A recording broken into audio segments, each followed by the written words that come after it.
dari Kertanegara ke Istana, melalui perjuangan yang tiada tara. Semoga visi misi Prabowo Gibran terlaksana untuk Indonesia Emas 2045.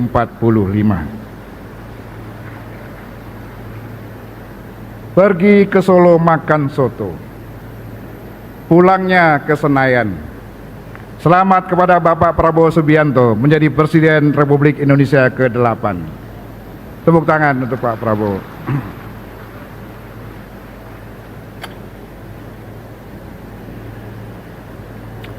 Sidang majelis dan dewan hadirin sekalian yang kami muliakan, memasuki usia kemerdekaan Indonesia yang ke-79. Tentunya tantangan ke depan semakin banyak dan perlu kita sikapi bersama. Untuk itu, keadilan sosial sebagai nilai fundamental Pancasila harus melandasi semua kebijakan dan perilaku, sekali lagi, perilaku penyelenggara negara, baik dalam bidang politik, ekonomi, hukum maupun keamanan dan sosial budaya. Masih banyak pekerjaan rumah kita ke depan, pemerataan dan keadilan yang belum sepenuhnya dapat kita rasakan atau dirasakan oleh seluruh elemen masyarakat dari Sabang hingga Merauke. Sayup-sayup masih kita mendengarkan aspirasi rakyat yang menyuarakan kerinduan akan kedamaian, keadilan dan kesejahteraan. Mereka mendambakan sebuah negara yang tidak hanya berkembang dari segi ekonomi, tetapi juga dalam aspek moralitas dan integritas.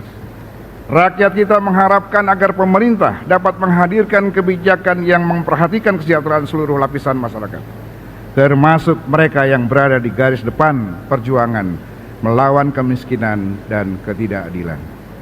Rakyat mendambakan sistem hukum dan pemerintahan yang benar-benar adil, inklusif, di mana setiap individu, kelompok dan golongan mendapatkan kesetaraan hak dan kewajiban tanpa diskriminasi.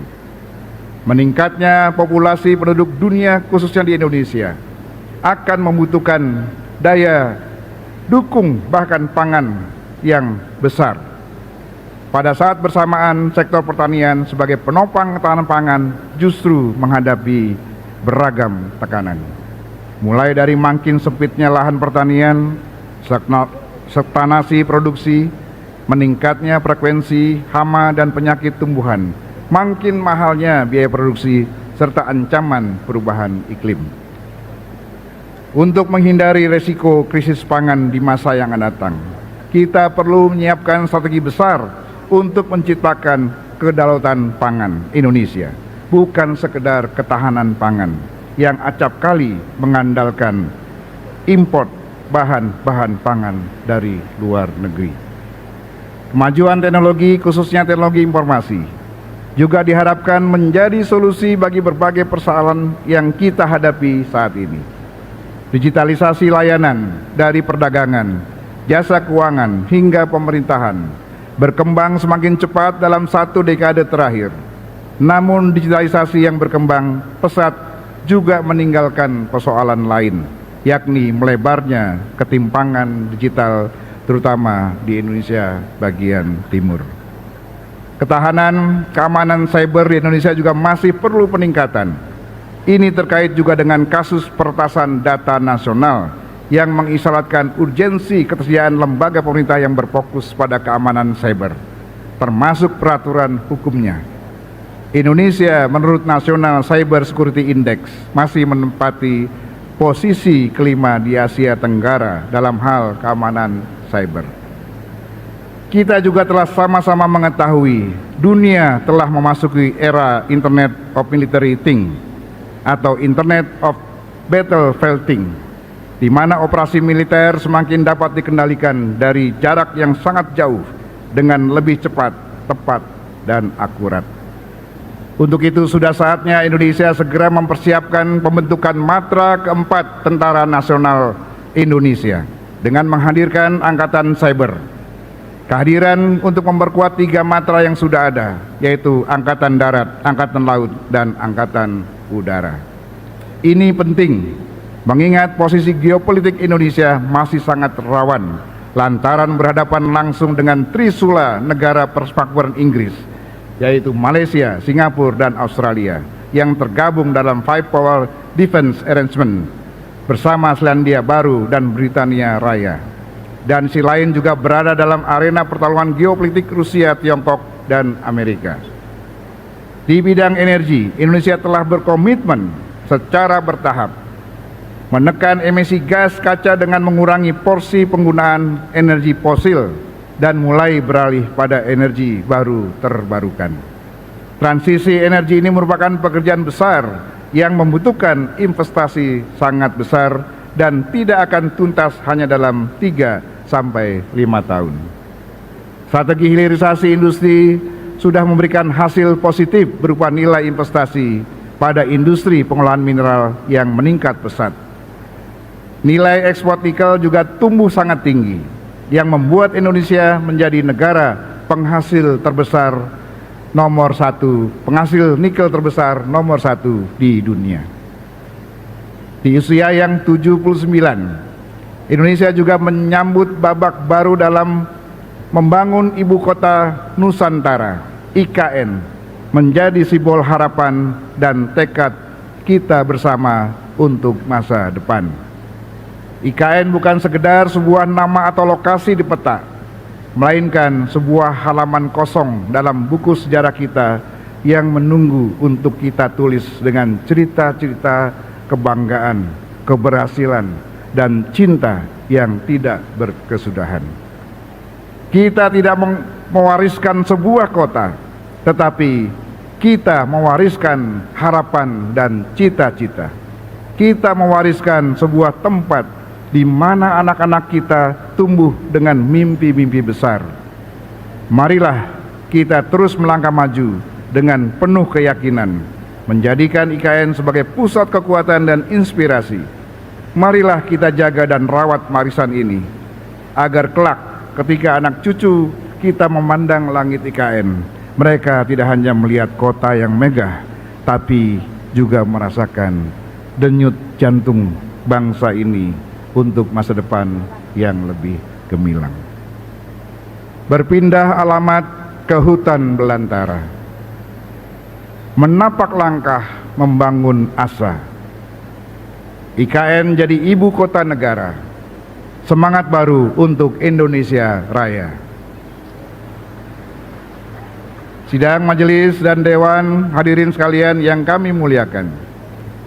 Di tengah-tengah kemajuan dan perubahan zaman yang begitu cepat, marilah kita sejenak berkontemplasi, baik sebagai individu maupun sebagai bagian dari keseluruhan sebuah bangsa yang besar. Marilah kita memulai dengan mengamati nilai-nilai dasar yang menyatukan kita sebagai bangsa. Pancasila sebagai dasar dan ideologi negara adalah cermin dari cita-cita luhur bangsa Indonesia yang menjadi bintang penuntun arah dan perjalanan bangsa. Pancasila adalah panduan moral dan etika yang harus kita hayati dan amalkan dalam kehidupan berbangsa dan bernegara. Dalam setiap denyut jantung bangsa ini, begitu indahnya bila Pancasila tidak sekedar menjadi dokumen sejarah, tetapi sebagai sebuah jiwa yang wajib kita praktikkan dalam kehidupan kemasyarakatan, kebangsaan, dan kenegaraan kita. Setiap sila adalah cermin dari keindahan dan kemuliaan hati dan perbuatan kita. Ketuhanan yang Maha Esa mengajarkan kita untuk mencintai dan menghormati prinsip ketuhanan yang bersifat universal dengan mengamalkan keluhuran ajaran agama dan kepercayaan masing-masing. Kemanusiaan yang adil dan beradab menumbuhkan rasa cinta kasih kita kepada sesama, rasa empati dan menghargai perbedaan sebagai hiasan yang memperkaya kebersamaan. Persatuan Indonesia bagaikan sebuah simfoni indah yang menyatukan melodi-melodi berbeda dari Nusantara kita. Dalam keberagaman kita menemukan kekuatan dalam persatuan. Kita menemukan cinta yang tiada tara. Mari kita jaga persatuan ini dengan sepenuh hati.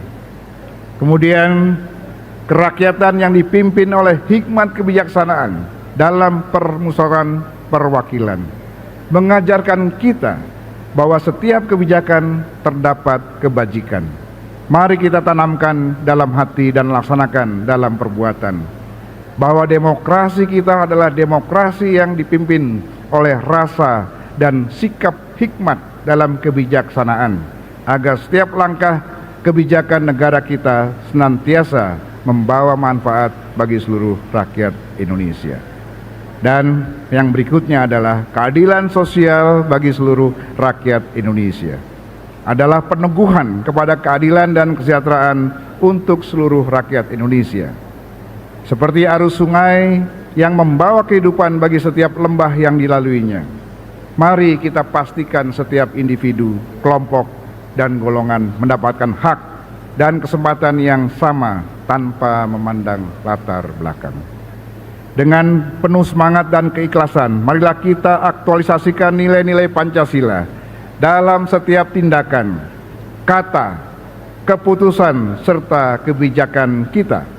Biarlah Pancasila tetap menjadi cahaya yang membimbing kita dalam gelapnya ketidakpastian, menjadi pelabuhan menenangkan di tengah badai perubahan, dan menjadi lambang cinta yang abadi bagi bangsa kita. Ini adalah saat yang tepat untuk mengingatkan diri kita semua akan tanggung jawab kemanusiaan, kemasyarakatan, dan kebangsaan kita. Tidak ada yang lebih penting dari kesadaran bahwa setiap tindakan dan keputusan memiliki dampak terhadap masa depan bangsa. Sekali lagi, memiliki dampak terhadap masa depan bangsa.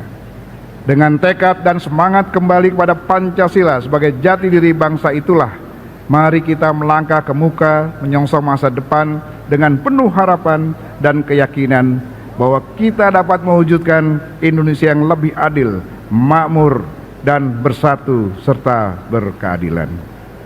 Saudara-saudara sidang Majelis Dewan, hadirin sekalian yang kami muliakan. Dalam sejarah perjalanan bangsa, MPR telah menjadi pilar utama yang mengarahkan kebijakan negara dan membuktikan bahwa setiap langkah kebangsaan dalam berbangsa dan bernegara sesuai dengan prinsip-prinsip konstitusi. Konstitusi adalah peta jalan bangsa, sebuah dokumen hidup yang menjadi pegangan dari setiap aspek kehidupan bernegara. Tugas utama MPR adalah menjaga nilai-nilai yang terkandung dalam konstitusi tetap relevan dengan dinamika zaman. Sebagai rumah kebangsaan, pengamal ideologi Pancasila dan kedaulatan rakyat, MPR menjadi representasi kebangsaan yang menjalankan mandat konstitusional guna menjembatani berbagai arus perubahan, pemikiran, aspirasi masyarakat dan daerah. Di tengah dinamika zaman, peran MPR menjadi sangat krusial. MPR adalah lembaga yang menjaga harmoni Pancasila dan Undang-Undang Dasar Negara Republik Indonesia tahun 1945. MPR adalah forum permusyawaratan yang menyatukan suara rakyat dan memastikan bahwa setiap keputusan yang diambil mencerminkan kepentingan bersama. Asistensi MPR menjadi ruang aktualisasi sekaligus untuk memastikan aspirasi dan kepentingan rakyat secara umum terakomodir dalam proses pelaksanaan kebijakan-kebijakan nasional. Jalinan konstitusional tersebut memerlukan sebuah haluan negara untuk memastikan bahwa visi berbangsa dan bernegara tetap terarah dan konsisten dengan nilai-nilai Pancasila dan Undang-Undang Dasar Negara Republik Indonesia tahun 1945. Jalinan antara Pancasila yang berisi nilai-nilai falsafah, Undang-Undang Dasar Negara Republik Indonesia tahun 1945 yang mengandung hukum dasar tertulis, dan haluan negara adalah jantung dari praktik kehidupan berbangsa dan bernegara kita. Haluan negara merupakan guidance principle untuk menjalankan pembangunan nasional dan penyelenggaraan pemerintah Indonesia yang berkelanjutan. Ide dasar menghadirkan kembali haluan negara merupakan wujud kepedulian MPR dalam rangka mempercepat terwujudnya masyarakat Indonesia yang sejahtera, adil, makmur pada tahun 2045. Mari kita semua dengan penuh kesadaran dan komitmen menjaga dan merawat jalinan antara Pancasila, Undang-Undang Dasar Negara Republik Indonesia tahun 1945 dan haluan negara. Marilah kita biarkan cahaya Pancasila menerangi jalan kita. Nadi Undang-Undang Dasar Negara Republik Indonesia tahun 1945 menjadi keseimbangan. Dan haluan negara adalah jembatan menuju masa depan untuk menggenggam erat cita-cita luhur yang telah ditetapkan dan menjadikannya sebagai api yang terus membakar semangat kita. Setiap kebijakan, setiap program yang kita jalankan adalah cermin dari tekad kita untuk menjaga keutuhan dan kedaulatan bangsa, serta mengantarkan rakyat menuju kesejahteraan yang merata. Dengan mengucapkan Bismillahirrahmanirrahim, kami sampaikan pada forum yang mulia ini bahwa MPR telah menyusun rancangan pokok-pokok haluan negara tersebut yang akan disampaikan dalam sidang akhir masa jabatan MPR RI periode 2019-2024 untuk menjadi rekomendasi pembahasan dan putusan bagi MPR Republik Indonesia periode berikutnya. Insya Allah dengan adanya pokok-pokok haluan negara akan menghasilkan penataan dan pengaturan kembali penyelenggaraan negara yang harmonis, demokratis, dan berkualitas. Karena pokok-pokok haluan negara akan menjadi pokok panduan bagi seluruh penyelenggara negara. Dengan haluan negara sebagai kompas kita, Indonesia akan terus maju, menggapai bintang-bintang dan menyongsong hari esok dengan penuh keyakinan dan kebanggaan. Saudara-saudara sekalian, Bapak Presiden yang saya hormati, sidang majelis dan dewan, hadirin semua yang kami muliakan. Sebagai perwujudan dari fungsi-fungsi utama MPR dalam rangka mengemban representasi rakyat dan bentuk dari penjelmaan seluruh rakyat Indonesia, pimpinan MPR telah melaksanakan silaturahmi kebangsaan, melakukan dialog konstruktif kebangsaan kepada tokoh-tokoh nasional dan bapak bangsa guna memperoleh pandangan dan saran serta pertimbangan untuk kemajuan bangsa Indonesia. Melalui kunjungan silaturahmi kebangsaan tersebut, pimpinan MPR telah menerima banyak aspirasi dan masukan yang sangat beragam dari tokoh-tokoh bangsa yang terdiri dari presiden dan wakil presiden terdahulu, ketua MPR RI terdahulu, serta para ketua umum partai politik. Meskipun beragam, namun semuanya mengerucut pada beberapa kesepahaman. Yang pertama, bahwa untuk mewujudkan Indonesia maju, kita membutuhkan komitmen dan kontribusi kolektif dari segenap elemen bangsa untuk bahu-membahu bergotong royong bersama-sama membangun bangsa. Kemudian yang kedua, bahwa untuk pembangunan nasional membutuhkan peta jalan atau roadmap dan visi jangka panjang yang tidak dibatasi oleh priorisasi pemerintahan. Kemudian yang ketiga, bahwa setelah 26 tahun era reformasi, perlu adanya evaluasi dan perbaikan dalam implementasi sistem demokrasi dan kehidupan ketatanegaraan kita. Seluruh rangkaian wewenang dan tugas yang diemban MPR adalah semata-mata dalam rangka merajut kembali keindonesiaan Indonesia yang semakin lama semakin pudar. Majelis berkeyakinan bahwa seluruh elemen bangsa, baik yang hadir di ruangan ini maupun yang menyaksikan di tempat lain, memiliki pandangan yang sama bahwa kita semua bertanggung jawab untuk kelangsungan Indonesia yang lebih baik, Indonesia yang lebih maju, dan Indonesia yang lebih bermartabat. Dalam konteks inilah kita patut menyampaikan apresiasi dan penghargaan setinggi-tingginya atas kiprah para pemimpin bangsa dari generasi ke generasi yang kami rangkum dalam rangkaian pantun. Bunga melati mekar berseri, warna putih harum mewangi, penghargaan untuk para pemimpin negeri, merah putih tetap tegak berdiri. Soekarno proklamator yang cerdas berani, Soeharto pembangunan dimulai, Habibie teknologi dibangun tinggi, Gus Dur pluralisme lestari, Megawati konstitusi tegak berdiri, SBY demokrasi yang murni, Jokowi infrastruktur terintegrasi, dan Prabowo legasi kebangsaan terpatri. Sidang majelis dan dewan hadirin sekalian yang kami muliakan. Sebelum kita mendengarkan laporan kerja lembaga-lembaga negara yang akan disampaikan oleh Presiden sekaligus pidato kenegaraan Presiden dalam rangka memperingati hari ulang tahun ke-79 Republik Indonesia, perlu kami sampaikan bahwa sesuai dengan kesepakatan setelah tahun lalu sidang bersama DPR dan DPD dipimpin oleh Ketua DPD, maka pada sidang bersama DPR dan DPD tahun ini akan dipimpin oleh Ketua DPR.